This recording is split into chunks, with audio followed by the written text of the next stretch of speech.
بسم اللہ الرحمن الرحیم۔ آج ہم نورانی قاعدہ کی تختی نمبر 1 یعنی کہ مفردات کی مشق کریں گے۔ تو سب سے پہلے پہلی لائن کی طرف چلتے ہیں۔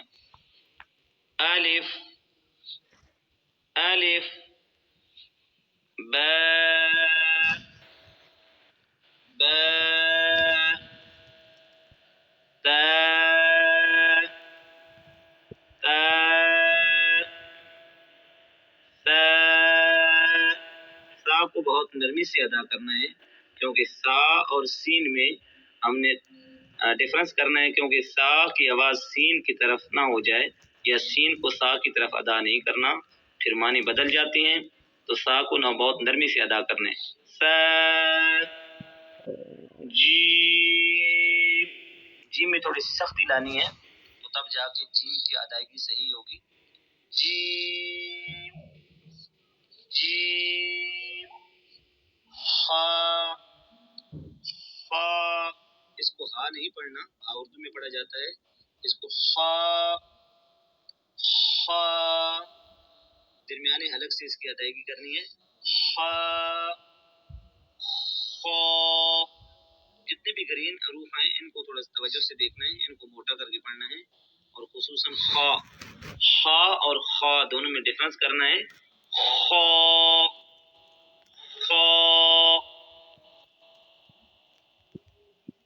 دال دال دال، زال، زال کو بھی بہت نرمی سے ادا کرنا ہے۔ زال اور زا میں ڈفرنس کرنا ہے کیونکہ زال میں سیٹی نہیں ہے، وسل ساؤنڈ نہیں ہے، جبکہ زا میں وسل والی ساؤنڈ ہے۔ زال زال، را را، را بھی ان حروف میں سے ہے جن کو موٹا کر کے پڑھا جاتا ہے، بولڈ حروف میں سے ہے، اسی وجہ سے اس کا کلر دیکھ لیں، اس کا کلر گرین ہے۔ جتنے بھی پیج نمبر 1 میں گرین کلر والے حروف ہیں ان کو موٹا کر کے پڑھنا ہے۔ را زا زا، زا میں وصل کی ساؤنڈ ہے جبکہ زال میں وصل کی ساؤنڈ نہیں تھی۔ زا سین سین سین، سا اور سین میں بھی بنیادی طور پر یہی ڈفرنس ہے کہ سا کی ساؤنڈ میں وصل والی آواز آتی ہے جبکہ سا میں نرمی سے اس کو ادا کیا جاتا ہے، اس میں وصل والی ساؤنڈ نہیں ہے۔ شین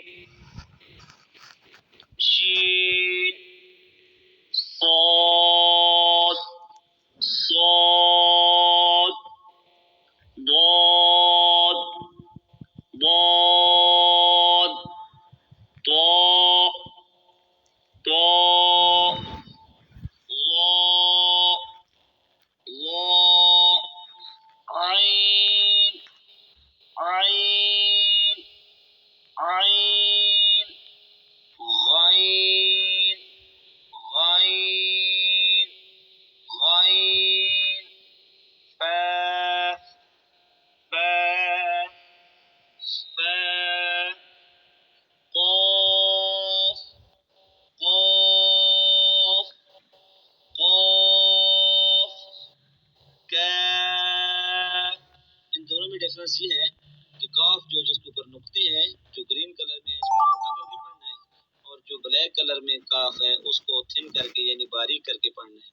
تو پھر اس کی پریکٹس کرتے ہیں۔ قاف کاف کاف، لام لام، لام کو بہت باریک کر کے پڑھنا ہے۔ لام میم میم میم، نون نون نون، واو واو، واو میں دونوں ہونٹوں کو گول کرنا ہے تاکہ واو کی ادائیگی صحیح طریقے سے ادا ہو سکے۔ واو، ہا ہا ہا، حمزہ حمزہ حمزہ، ز یا یا شیطان الرجیم